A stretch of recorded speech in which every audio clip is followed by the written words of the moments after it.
Something is coming to Austria this weekend, and it is not just another Formula One race weekend. McLaren, the reigning constructors champions, the team that dominated 2025, has just confirmed they are bringing what they are quietly calling an experimental rear wing to the Red Bull Ring. And if that phrase sounds a little vague and carefully worded to you, well, that is because it absolutely is. Because this is not just some minor aero tweak. According to sources close to the paddock, what McLaren appears to be trialing is their own interpretation of the most controversial and jaw-dropping aerodynamic innovation in recent Formula One memory, Ferrari's rotating Macarena wing. Yes, you heard that right, the wing that caused a collective gasp across the entire paddock when Ferrari first unveiled it during pre-season testing. The same component that made engineers across rival garages immediately reach for their laptops and start furiously scribbling calculations. That wing, or at least McLaren's version of it, could make its competitive debut this Friday in Austria. And honestly, this changes everything about how we should be watching this weekend's Grand Prix. But here's what I really want you to think about. McLaren has not won a single Grand Prix in 2026, not one. The team that was virtually unstoppable last year, the team that dominated circuits and had drivers celebrating on the top step of the podium as regularly as some of us check our phones, they have gone 6 rounds into a brand new season and have nothing but 4 podium finishes to show for it. 4 podiums, 0 wins. And now, suddenly, they show up in Austria with a secret experimental wing and a smile on their face. That combination of quiet confidence and carefully concealed technical detail tells you something very important. Something is different about this weekend. And I'm going to walk you through every layer of it, because once you understand what this wing actually does, why Austria specifically matters, and what is at stake for McLaren, Lando Norris, and Oscar Piastri this weekend, you will realize this race is far more significant than it might appear on the surface. But before we get there, let me give you one more thing to sit with for a moment. The last time a major team surprised the paddock with a radical rear wing concept at a Grand Prix, not a test, not a press conference, but an actual competitive session, the aerodynamic landscape of the sport shifted permanently. Teams scrambled, strategies were rewritten overnight, and the team that brought the innovation, they went from also-ran to front-runner in a matter of weeks. Now, McLaren is about to try the same thing. The question is whether they have cracked the code, or whether this experimental component is exactly that, an experiment, with all the risks that word implies. Either way, Austria is suddenly a whole lot more interesting than anyone expected. So buckle up, because we're diving deep into the Red Bull Ring this weekend. And I promise you, by the time this video ends, you will look at Friday's free practice sessions very differently than you did 5 minutes ago. Let's talk about the Macarena wing, because if you haven't been following Formula One closely this season, you may be wondering why a rear wing component has a dance name attached to it and why grown adults in the paddock were genuinely stunned when they first saw it. Ferrari introduced this rotating rear wing concept during pre-season, and the reason it earned its nickname is actually fairly straightforward once you see it in motion. When a car activates what Formula One calls DRS, the drag reduction system that opens the rear wing to allow higher straight-line speeds, most cars do this in a conventional, predictable way. The wing flap opens, drag reduces, the car accelerates. Ferrari's Macarena wing does something fundamentally different. According to reports and detailed analysis from various technical observers at the time, the wing's geometry changes in a way that rotates or shifts the aerodynamic profile, rather than simply opening like a traditional flap. The visual effect reportedly looked almost like the wing was performing a motion, hence the tongue-in-cheek reference to the famous 90s dance. But here's why it matters beyond the spectacle. The aerodynamic benefit of this kind of rotating or flexing wing design, and it's claimed, not fully confirmed by Ferrari officially, is that it potentially offers a more efficient transition between high downforce cornering mode and low drag straight line mode. Rather than a binary open or closed system, a wing that changes its geometry more fluidly could theoretically maintain better aerodynamic balance through that transition, reducing instability and allowing drivers to brake later or carry more speed at the end of long straights.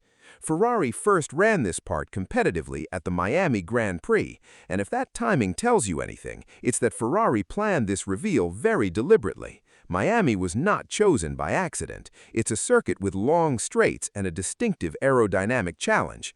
And Red Bull, who are never slow to respond to innovation, showed up with their own interpretation of a similar concept at the same Grand Prix weekend. Let that sink in.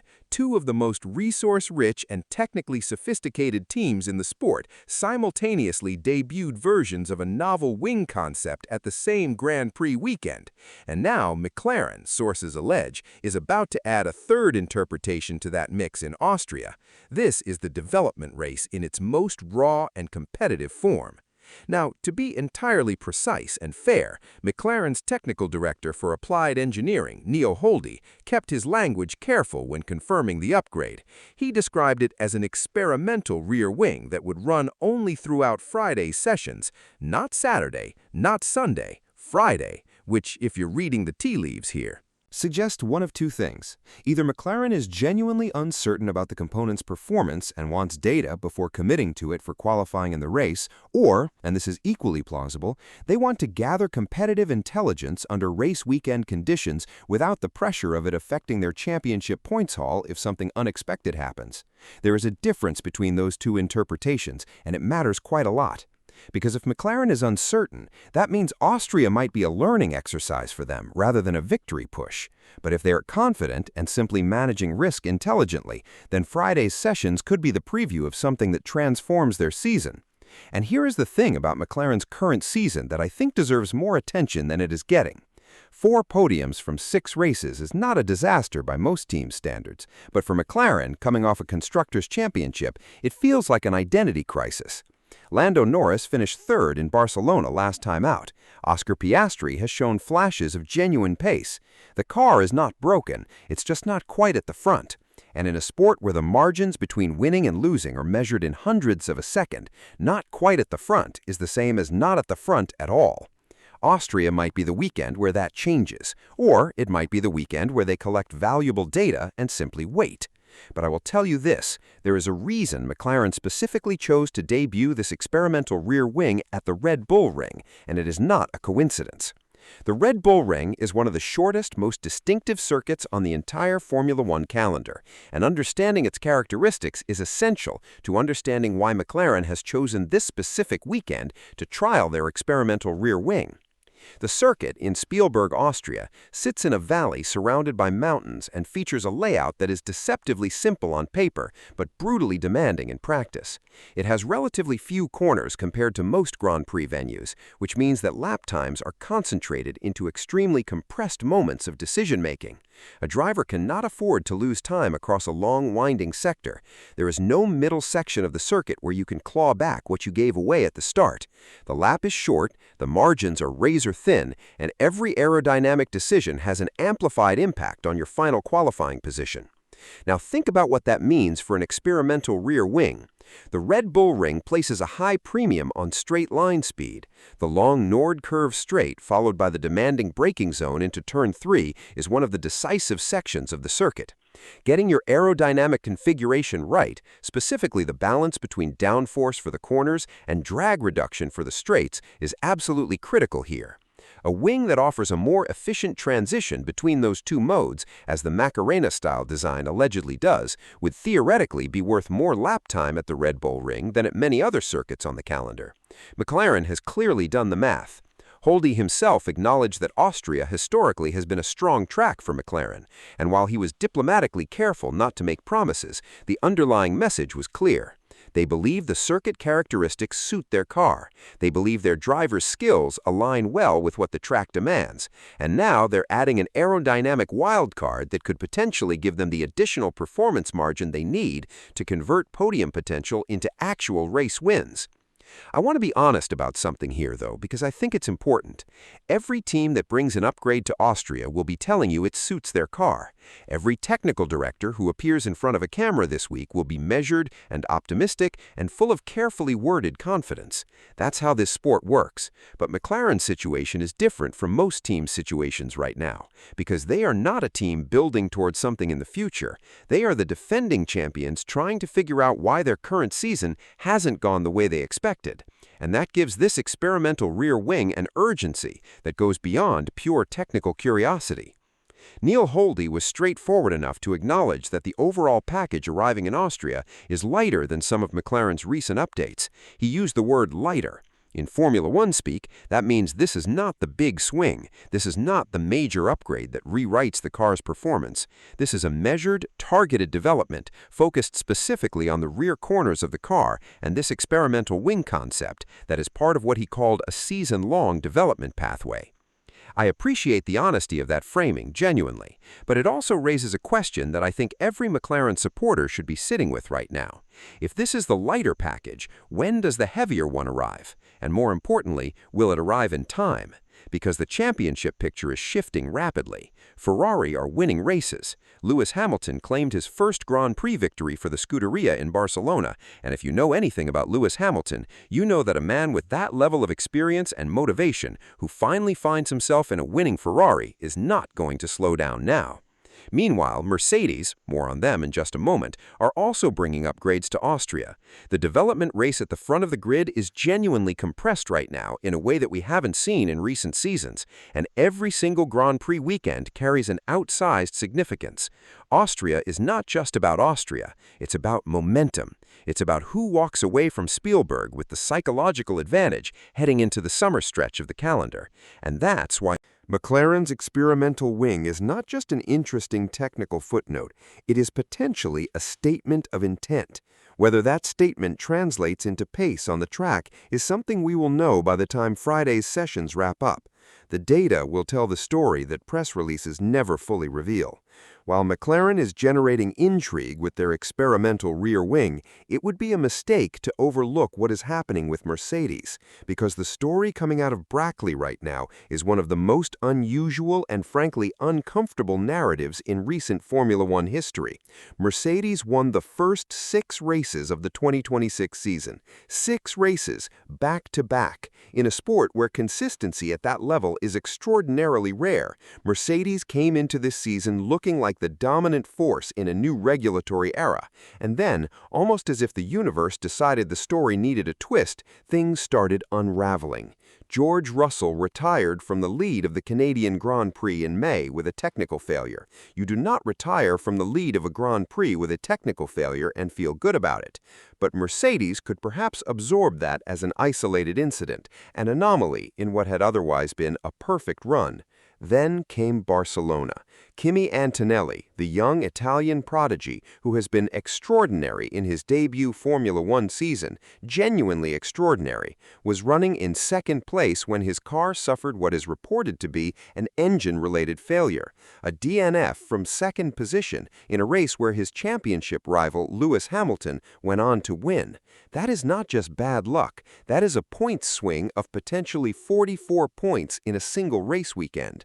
And in a world championship fight, 44 points can be the difference between lifting the trophy in November and finishing runner-up. According to Toto Wolff, the Mercedes team principal, Barcelona was, and I am paraphrasing carefully here, a reality check. Wolff used words like Achilles' heel and clean weekends and reliability. He was not mincing his language, and for a man who typically controls his public messaging with extraordinary precision, that level of candid acknowledgement tells you everything about how seriously Mercedes is taking this issue. The championship picture entering Austria sees Antonelli ahead of Hamilton by 41 points. That sounds comfortable until you remember that those 41 points could have been considerably more if Antonelli had simply finished second in Barcelona. Instead of a cushion that feels secure, he has a lead that feels precarious, because everyone in the paddock knows that another technical failure could hand this championship to someone else entirely. Wolff confirmed that the upgrades Mercedes is bringing to Austria will specifically target reliability improvements, not primarily performance, reliability.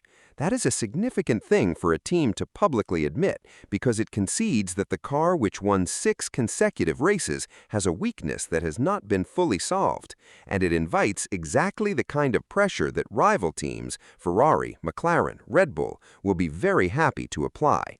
I want to offer an observation here that I think gets overlooked in the traditional race preview coverage. Mercedes' reliability crisis and McLaren's search for their first win of the season are actually connected in a way that is not immediately obvious. If Mercedes suffer another technical failure in Austria, and if McLaren's experimental wing delivers even a fraction of the performance gain they are hoping for, the championship standings could shift dramatically in a single afternoon. Piastri or Norris winning their first race of the season, while Antonelli fails to score, would not just close the gap at the top of the drivers' standings, it would completely change the psychological dynamic of this title fight. Mercedes would go from confident leaders to genuinely vulnerable frontrunners. McLaren would go from puzzled underachievers to legitimate contenders. Ferrari, already winning races with Hamilton, would start believing that the team title, which they haven't held for many years, might actually be within reach. One race weekend can do all of that. One good Saturday and Sunday in Spielberg, Austria, with the right combination of performance and reliability from the right teams, and this championship fight enters a completely different phase. The margins in this sport are always tight, as Wolff himself acknowledged specifically about the Red Bull Ring's short lap. But this weekend, the margins extend far beyond lap time. They extend into championship position, team confidence, and the long-term trajectory of who wins 2026. And that's the context in which McLaren's experimental rear wing and Mercedes' reliability upgrades need to be understood. These are not just technical press releases. They are moves in a chess match that will determine the world championship. Let us bring this back to the two people who will actually be sitting in McLaren's cars this weekend, Lando Norris and Oscar Piastri, because I think the human element of this story is just as compelling as the technical one, and maybe more so. Lando Norris is the reigning Formula One champion. Read that sentence again. The reigning world champion has not stood on the top step of the podium in 2026, not once. He finished third in Barcelona, which is genuinely a good result, and he's been in the mix in most of the other races. But a man who won the world championship last year, who went through everything that title fight demands and came out the other side as champion, is not going to be satisfied with podium finishes and moral victories. He's too competitive for that, too driven, too aware of what winning feels like once you've experienced it. Sources within the paddock have suggested carefully that Norris's Barcelona weekend gave McLaren genuine optimism. His pace in certain conditions was reportedly encouraging, and the team's read on the circuit data suggested that the Red Bull Ring's short lap could play to McLaren's strengths. Red Bull Ring's characteristics align well with Norris's driving style and the MCL40's strengths. Take that with appropriate caution. Teams always find reasons to be optimistic about the next race, but there is something specific about Austria that makes me think this assessment might actually be accurate, rather than just motivated reasoning. The Red Bull Ring rewards precision and mechanical courage in braking zones. Norris has both. The circuit punishes setups that are too conservative in their aerodynamic approach, which is exactly the kind of setup compromise that McLaren has allegedly been making in previous races while they figure out the new 2026 car. If this experimental rear wing gives them the aerodynamic efficiency to run a more aggressive setup without sacrificing straight-line speed, Norris could be the primary beneficiary. And then there's Oscar Piastri, who I genuinely believe does not get enough credit in these conversations. Piastri finished on the podium twice in 2025 and showed throughout that season that he is not simply Norris's supporting act. He is a genuinely elite racing driver who is capable of winning Grand Prix races when the machinery is performing to its potential. In 2026, Piastri has had the misfortune of several races where mechanical and strategic circumstances have conspired against him, according to various reports from insiders. He has not been invisible, he has just not been rewarded yet. Austria, with its compressed lap and premium on clean, consistent execution, might suit Piastri's methodical approach particularly well.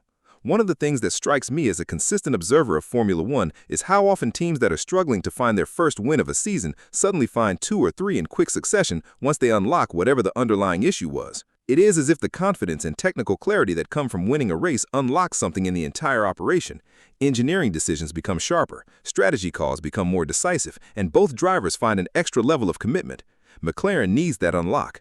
They are not far away from the front. The 4 podium finishes confirm that they are genuinely competitive, but the gap between competitive and winning in Formula One is enormous in every dimension that matters: team morale, championship points, sponsor confidence, and simple momentum. Neil Holdy's language in the team's official communications this week was careful and measured, but you could feel the genuine belief underneath it. When he said McLaren is optimistic about being in the fight at the front, he was not just going through the motions of pre-race press release optimism. He was articulating a real assessment based on historical circuit data, current car performance, and whatever they know internally about what this experimental rear wing is capable of delivering. I have to be honest, from where I am sitting, Austria feels like a pivotal weekend for McLaren in a way that none of the previous 6 races quite did. Not because the stakes are fundamentally different in terms of championship points, but because the narrative is arriving at a moment of maximum tension. The team has acknowledged the gap. They have been transparent about developing their car through the season. They have chosen a circuit that historically suits them and brought an aerodynamic experiment that could potentially leapfrog their development curve. All of those threads are converging at the same point this weekend. If it works, if Friday's data shows the experimental wing performs as hoped, if Norris or Piastri qualifies on the front row, if the race itself goes without the kind of strategy or reliability complications that have frustrated them in previous rounds, then Austria 2026 could be the moment people look back on as the race where McLaren found their 2026 season. And if it does not work, if the wing is shelved after Friday, if the race weekend produces another podium but not a win, then the question shifts to when, not whether, McLaren finds their way back to the top. But here's what I think is genuinely true about this sport in this moment. The fact that McLaren is taking a creative, experimental approach to development rather than simply iterating on what they already have tells you that they are not a team that has given up on 2026 or resigned itself to waiting for 2027. They are swinging. They are taking calculated risks, and that combination of ambition and technical courage deployed at a circuit that suits them with 2 elite drivers who are hungry to win, that is a compelling recipe. Whether Austria delivers the result they need or not, this is a team that is very much still in the fight. And sometimes, watching a team fight is almost as compelling as watching them win. Almost. I'll be watching every session from Friday.